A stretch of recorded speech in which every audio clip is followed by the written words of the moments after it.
Hi, good morning. My name is Anna. I'm the host of Creative Morning Berlin. Today we are in the Factory Berlin. Our speaker today for our global theme reflection is Johanna Schuck, who is an expert in communication, also a mediator.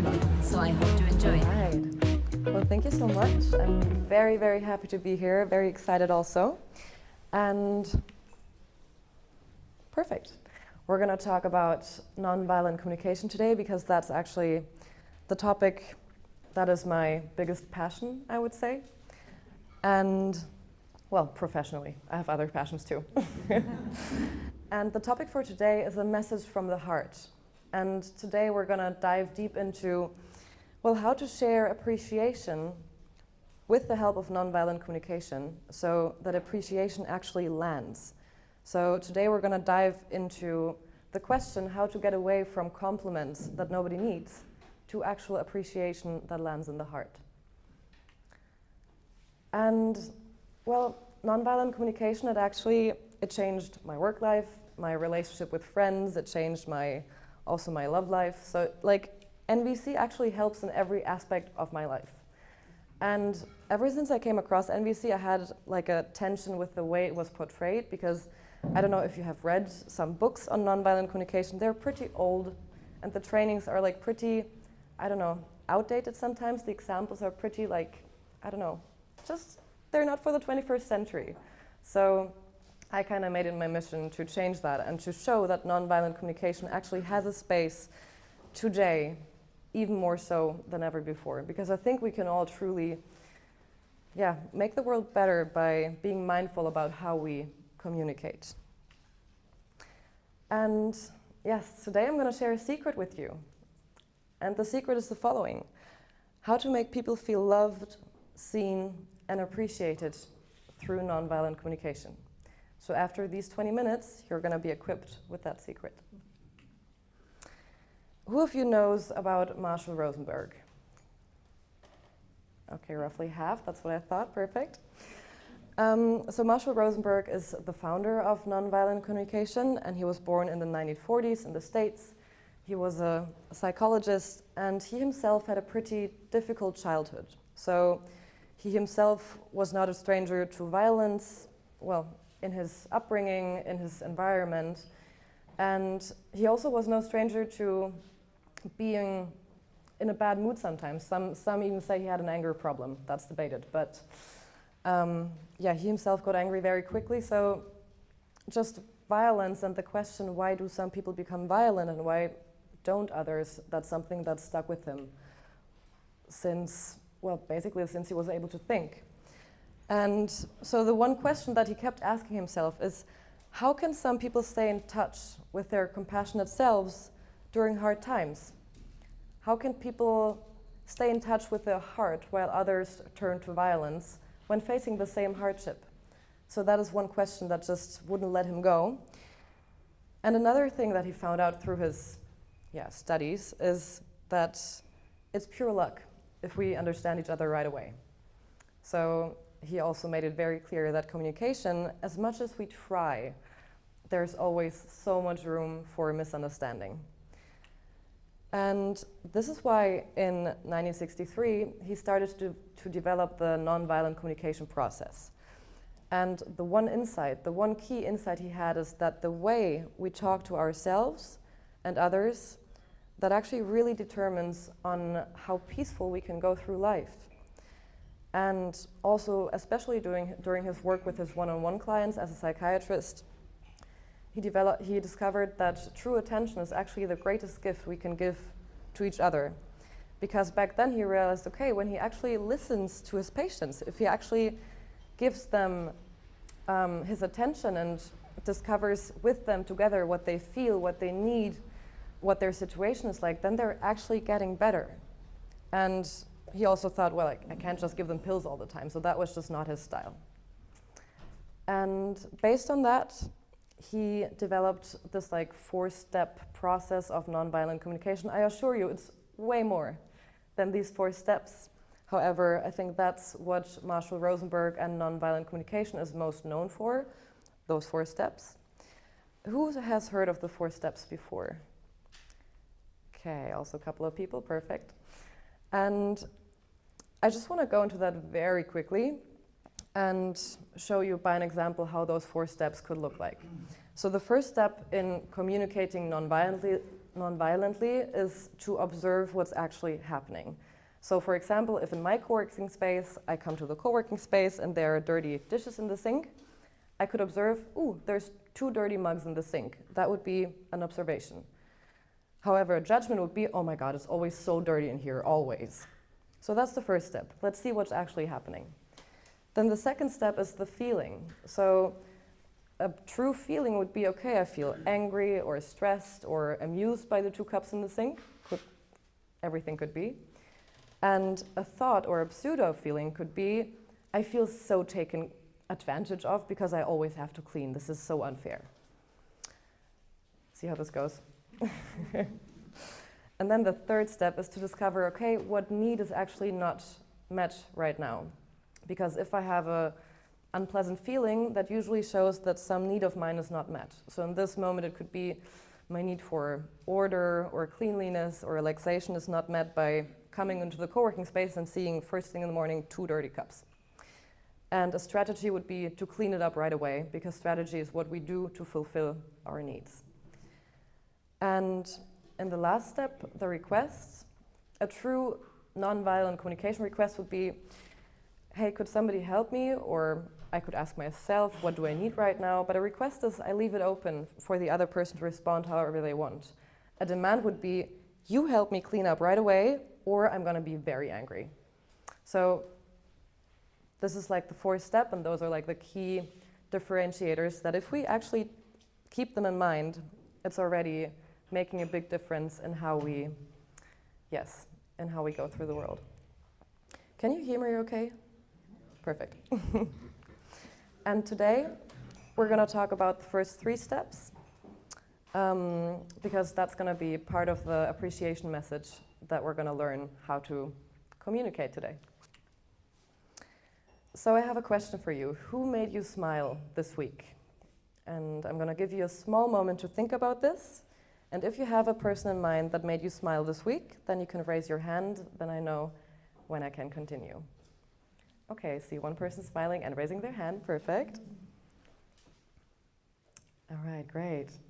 Keep that person in mind. And no, actually, I want to ask you a question. Have you told that person that they made you smile? If you told that person, then you can also raise your hand. Some people, nice, this is actually more than I expected. And for those people who didn't, I'm going to give you a chance today to do this after the talk. So for me, nonviolent communication is really all about intention, because we have this 4-step process. However, if you want to manipulate somebody, or if you just want to like get your way, then you can use the 4 steps and it's not going to lead anywhere. So for me, really creating connection through nonviolent communication, that is for me the key. And it can be either creating a connection with myself or creating a connection with others. And this is also why I like authentic communication or mindful communication. For me, actually, that's a way better term of saying nonviolent communication, because it's really not that much about physical violence. And for authentic connection, it really helps if we know, how do I feel and what do I need? And in nonviolent communication, our needs are seen as like a prime motivator for everything. So basically, everything we do is based on our desire to fulfill a need, which is also nice, because if we really think this through, then there are no bad people, because there are only people who have needs that they're trying to fulfill, and sometimes the strategies are very poorly chosen, yes, that. But like deep down, actually people are just trying to meet their needs. And for me, that's somehow a soothing thought sometimes. And let's dive into needs. So I would love to hear from you. Why are you here today? Which kind of need are you trying to fulfill by being here? Yes? Connection, yes. What else?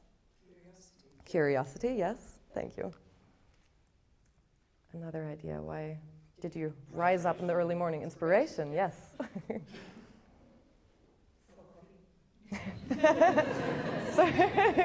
So yes, coffee would be a strategy, maybe for the need of being awake, being present.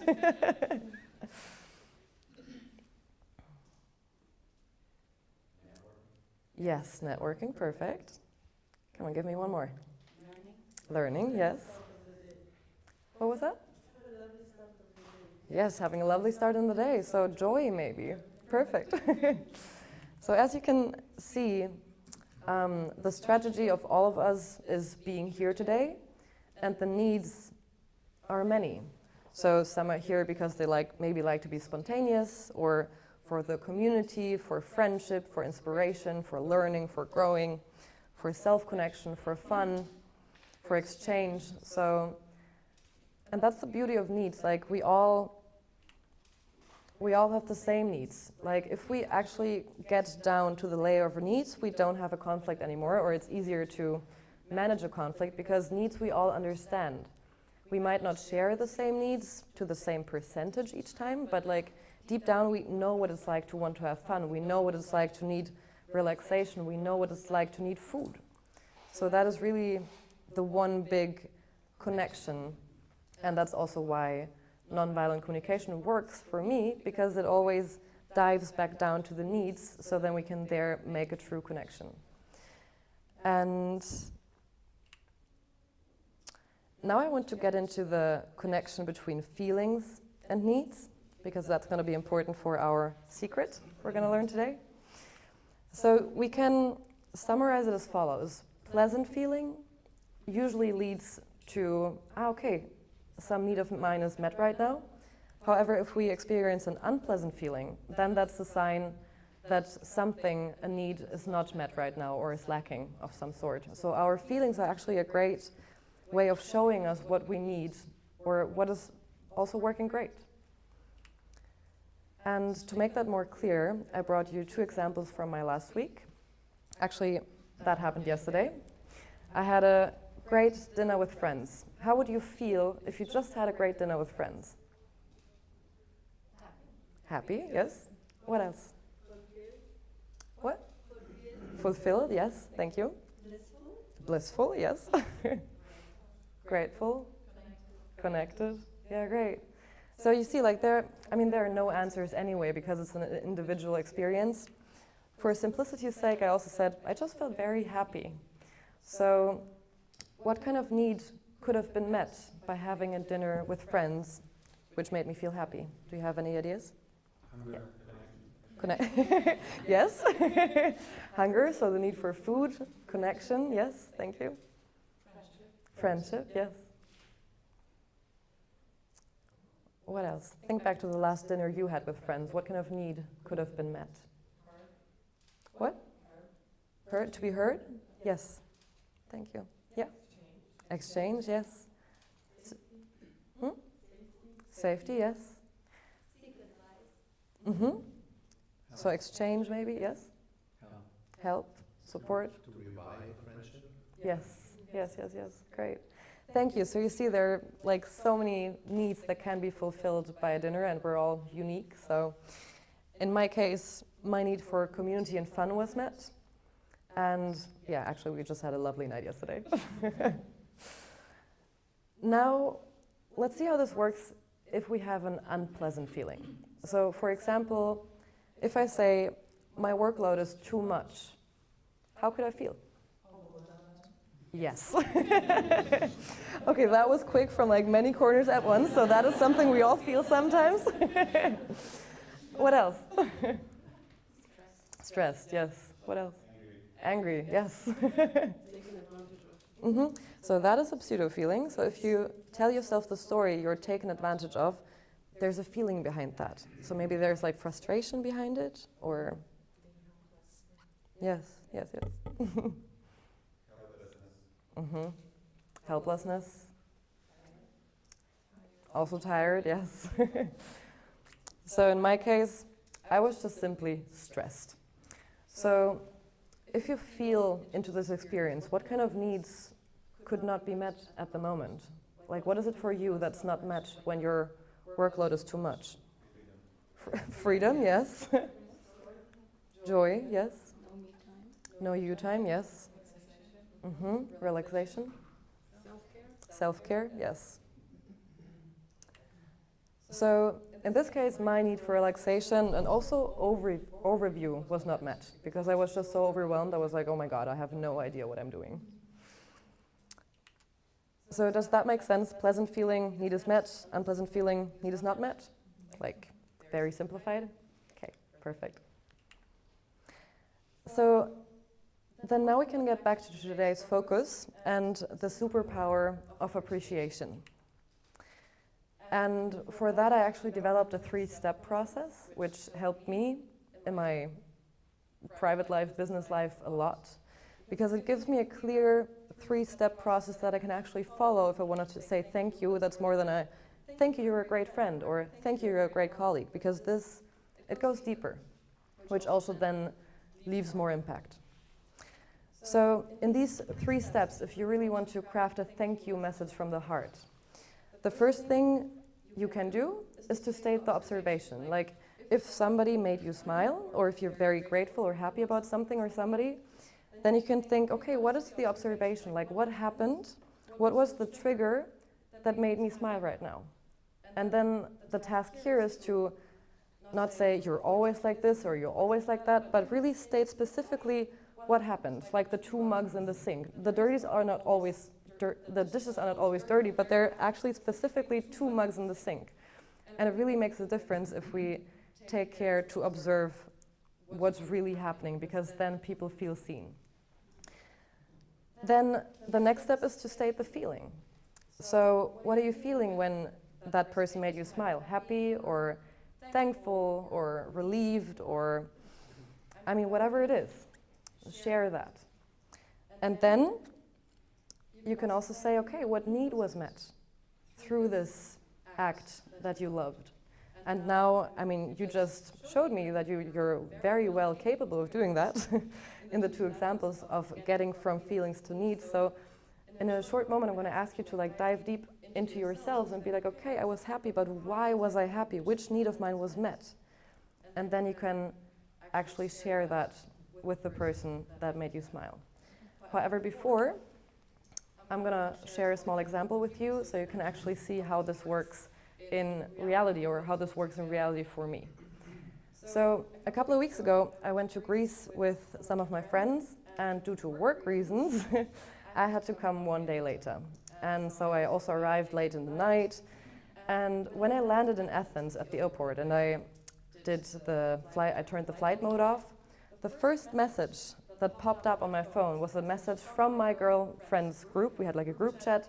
And the first message that I read was, "Hey Joanna, we're so excited that you're coming. This is a detailed description of how you're getting from the airport to our Airbnb.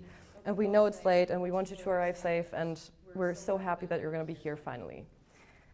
And one could say, well, it's a small text. I mean, we have so many texts today. However, for me, getting this text and the first thing when I landed, I felt so thankful, because for me that message, it showed that they cared about me and that they really wanted me to be there. So at that moment, my need for support was really, really met, because also I was wondering too, how am I going to get in the middle of the night from Athens airport to whatever Airbnb we booked? So it was, for me, my need for care and appreciation and support was fulfilled through this message. So what can I do with that when I figured out, okay, now I know why I'm grateful, great.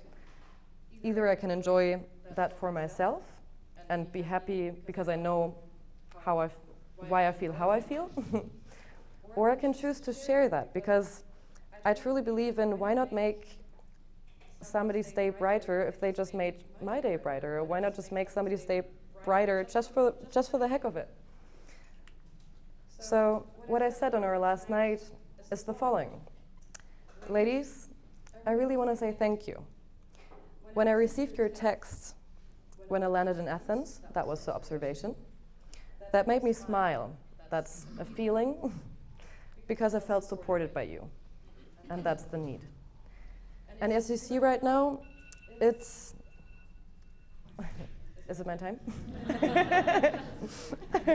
All right. And as you see, it doesn't need to be strictly in this 3-step process. It doesn't need to have feeling words or need words.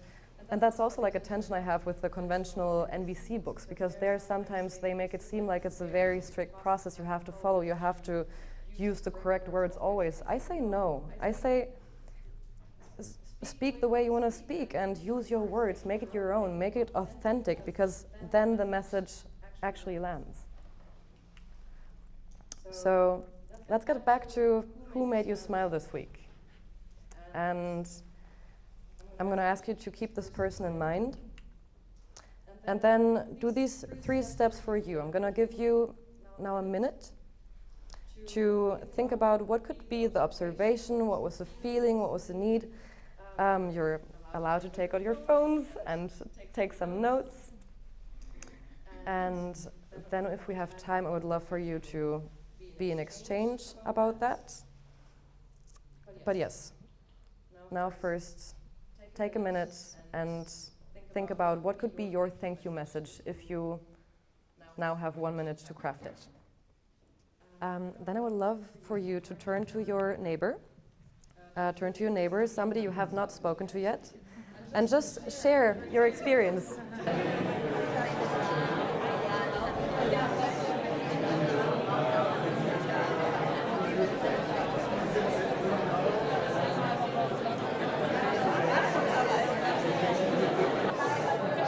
Slowly come to an end with the talking, please. Oh my God, what did I start here? All right, slowly come to an end, please. All right. Thank you. Well, actually, I'm very happy. I'm very happy that you were so deep into conversation that you didn't want to stop. This is perfect. You can also take this up when this talk is done. If now some questions arose, you can also use the Q&A for that. If somebody struggled with their 3-point messages, you can also talk to me afterwards. Sometimes it's really just a small nudge you need, and then it makes sense. Because I know it can be quite difficult at times to actually, get the distinctions right. How did it go? I would love to hear maybe 1 or 2 quick statements from the crowd. How did it go? How was that? Good. That was very quick, thank you. What else? It's helpful because it makes you relive the good moment you had, because you're thinking about it, you're reliving the nice feeling you had around it. So it's hard for you to tell when is the right moment? Sorry? So it's hard for you to tell when is the right moment? No. But sharing my moment, or why I was thankful, it made me refeel the joy of having that. It made you feel the joy, perfect, yes. It actually, it's a joy for the other person and also for us because we get to relive it. Yes, thank you. Okay, one last person. Yes? Actually, the question made me think about there were so many good things in this week that I didn't realize, I noticed how those things made me happy. So just... So I didn't also appreciate. So reflecting about who made you smile actually made you smile right now. Perfect, great. All right, well then that's it from me. I thank you very much.